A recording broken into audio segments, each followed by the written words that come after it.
Hello students, welcome to Beat the Basics, and today we are going to learn about the cell. This is the part 1, and in this video we will discuss about the fundamental unit of life, the cell.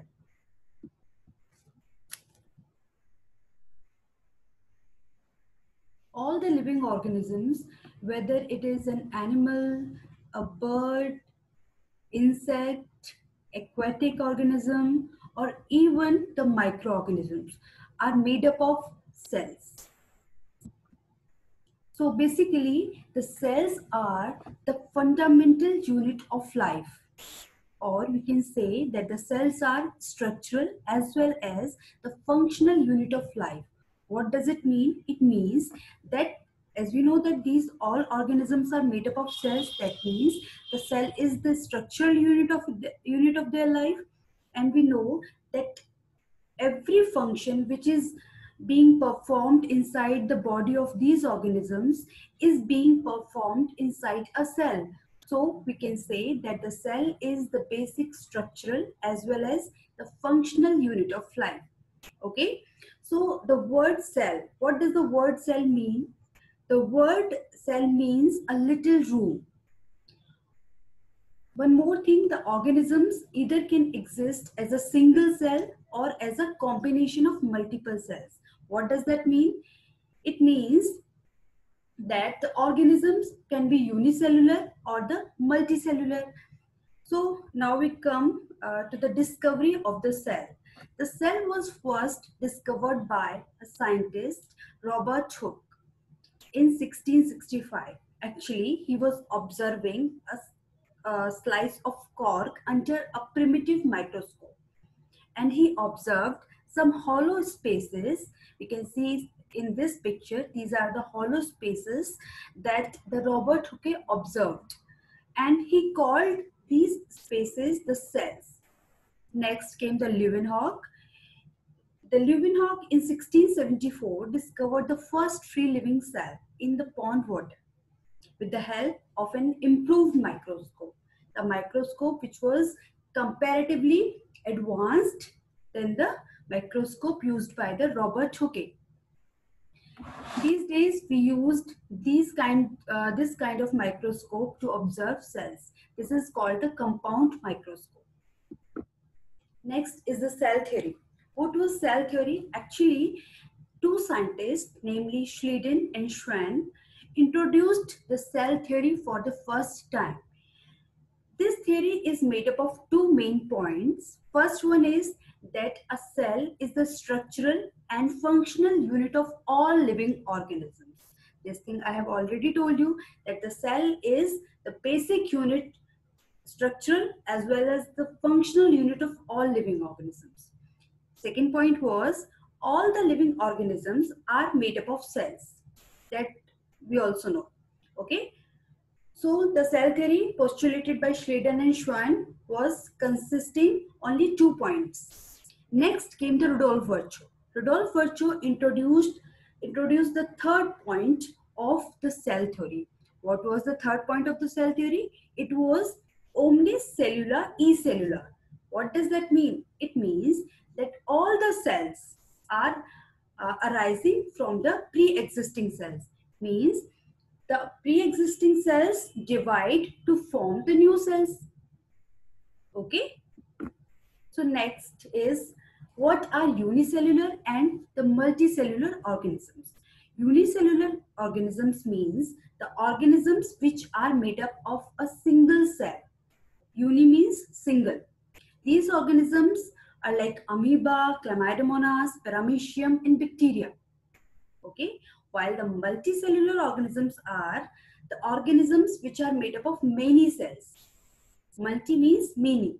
Okay, in these organisms there are different cells or different parts to perform different functions. We can see lots of multicellular organisms like plants, fungi, animals. Okay, even human beings. These organisms come from a single cell. Really? So, do we all arise from a single cell? Yes, we all arise from a single cell. See, what happens when a male and a female gamete fuses to form a zygote. The zygote is a single cell. That means the zygote is giving rise to the whole human being or the complete organism. So we can say that we all are coming from a single cell, which is a zygote. Okay. Next is, there are, as we know, that there are different kinds of cells inside our body, and each cell is specified to perform a specific function. For example, in human body, there are different parts to perform different functions. Okay, this is actually called the division of labor. The division of labor means that different parts of your body are performing different functions or the specific functions. See, our heart performs some different function while our brain performs some different function. Okay, this is called the division of labor. Next is, shape of the cell can be spherical, rectangular, spindle shaped or irregular as in nerve cells. See, whatever is the shape and size of a cell, the ability to perform the basic characteristic functions of a cell remains the same. What does that mean? It means that even if the cell is rectangular or the spherical or the spindle shape, it will perform its basic characteristic function with the same capability. Okay? These are a few cells which are present inside our body. We can see here there are different types of cells. Okay, these are different in their structures and they are different in their functions too. Okay, next is the types of cells. So basically we can divide the cells into two types. One is prokaryotic cell while the other is eukaryotic cells. Prokaryotic cells are the primitive ones, while the eukaryotic cells are advanced ones.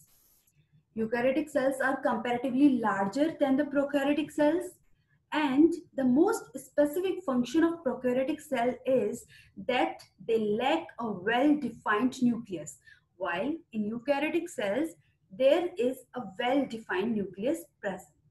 What does that mean? It means that the nucleus in eukaryotic cells is covered by a membrane. Okay.